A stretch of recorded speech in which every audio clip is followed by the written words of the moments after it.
With rune prices on the rise, it's a great time to be doing rune crafting for money, and the best thing about this method is that you don't necessarily need a high rune crafting level to make some good money. Whenever you're ready, grab your cup of tea, sit back, relax, and enjoy. Rune prices are through the roof, at least some of them. Nature runes, blood runes, and water runes are incredibly expensive compared to a few months ago.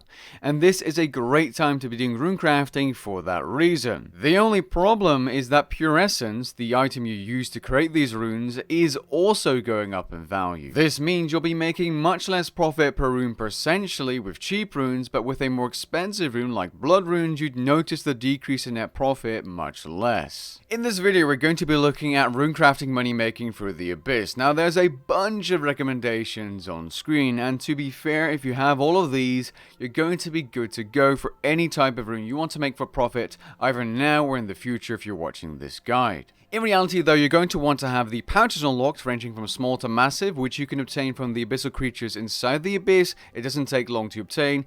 Now the massive one in particular is the only one you can't actually obtain there because you're going to need to buy it from Wizard Phoenix at the Runespan entrance for 1000 Runespan points.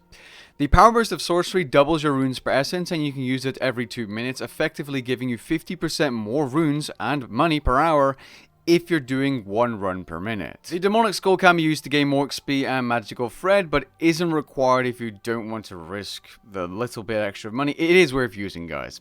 And the Wilderness Sword 1 is highly recommended to get because it's an Edgeville quick teleport, and we're going to be using it for this guide. Now, I will not be going into all of these things in detail, but the Pouch Protector Relic and Nexus Mod Relic Power are incredibly useful for this method. You're going to need to have level 36 Archaeology for the Pouch Protector Relic and level 68 Archaeology for the Nexus Mod Relic Power, which teleports you to the center of the abyss, speeding up your runs by like 5 to 10 seconds. As for your setup, you're going to want to create a bank preset similar to this one, with 5 pouches, or 4 if you don't have the massive one, a Power Burst of Sorcery, a bunch of Pure Essence, and more Pure Essence in your Familiar if you're using it. Now don't forget to overwrite your Familiars preset and to tick off the Familiar icon on your bank preset if you're using a Abyssal Familiar for more Pure Essence. If you have access to an Enhanced Excalibur, augment it and put the mobile perk on it and equip it together with your Wilderness Sword for dual wield weapons. This is great for barging or for using Bladed Dive. If you're creating the base element runes like water runes, which are great money now, be sure to bring along your Explorer's Ring 2 or better for a chance to create more runes.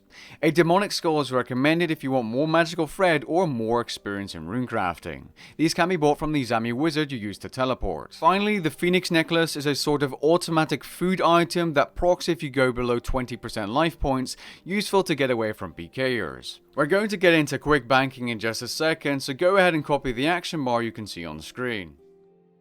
Alright, in this particular example, I'm going to show you how I was crafting water runes to test for this video. Now, because you're able to boost to a higher level to get a higher multiplier, being 7 times the amount of runes per pure essence, you're able to use extreme rune crafting potions to get more out of your runs. Alright, let's go ahead and do some fast runs to show you how it's done.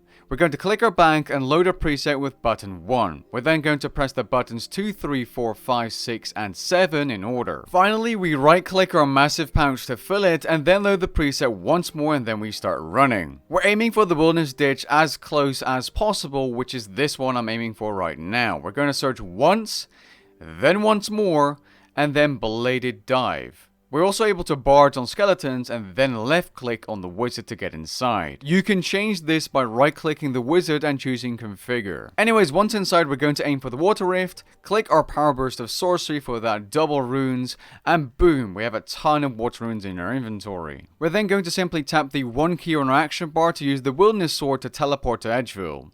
We're then going to bank and repeat the process. Sometimes you'll be able to Bladed Dive straight into the bank, and other times you're going to have to walk 2 tiles, then Bladed Dive and sort of stall your animation and glitch inside. Now, the reason you want to use Surge if you have double Surge straight from the Wilderness Ditch is because you're not able to use double Surge in the Wilderness, but the first tile of the Wilderness Ditch does not count as the Wilderness, so you can simply Surge from that point and then Surge again. Now, the amount of money you make per hour largely depends on how many runs you're able to do per hour, but I'm going to assume that most players will be able to get 60-second runs on average, which means 60 runs per hour. Depending on your speed, you should be able to get anywhere from 6 64 to 86,000 water runes per hour using this exact same setup and the extreme runecrafting potions, infinity outfit, abyssal titan, all that good stuff, and using power bursts of sorcery. This will result in a net profit, taking the price of pure essence into account, of 5 to 7 million GP per hour, but you also get 20 to 30 magical thread, making this method even better, being around 13 to 19 million GP on average, not accounting for the Explorer's Ring proccing. Now, due to the price of pure essence, blood runes as of this moment are actually better money overall. You're able to create anywhere from 9 to 12,000 blood runes per hour with this exact same setup, not accounting for special procs like the Mauritania Legs 2, which is 8 to 11 million GP per hour net profit, and with the threads included, you're able to make 16 to 23 million GP per hour, doing runecrafting and actually gaining good experience as well. Now, if you aren't using the pouch protector relic, it's going to be quite annoying to do this method long term because you're going to have to repair your pouches because for whatever reason, the item ID changes the more your pouch degrades.